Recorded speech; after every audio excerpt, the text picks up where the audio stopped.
தமிழகத்தில் நேற்று ஒரே நாளில் அதிமுக பிரமுகர் உட்பட 6 பேர் படுகொலை.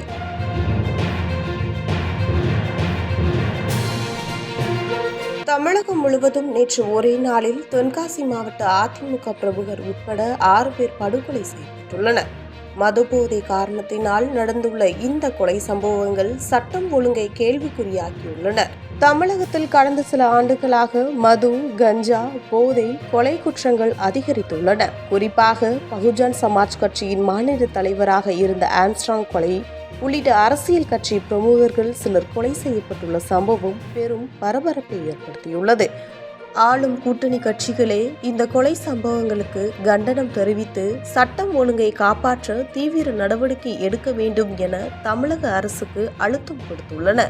அதே நேரத்தில் ரவுடிகளின் கொட்டங்களை அடக்க அவ்வப்போது என்கவுண்டர், தினமும் 4 பேருக்கு மாவுக்கட்டு போடுவது உள்ளிட்ட நடவடிக்கைகளை போலீசார் எடுத்து வருகின்றனர்.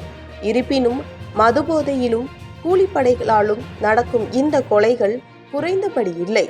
அந்த வகையில் நேற்று ஒரே நாளில் தமிழகம் முழுவதும் 6 பேர் படுகொலை செய்யப்பட்டுள்ளனர். இந்த நிலையில் தென்காசி மாவட்டம் சங்கரன்கோவில் அருகே உள்ள மேலநீதநல்லூரைச் சேர்ந்த வெள்ளியப்பன், இவரது மனைவி மாரிச்செல்வி கடந்த முறை மேலநீதநல்லூரில் ஊராட்சி ஒன்றிய துணை சேர்மனாக இருந்துள்ளார்.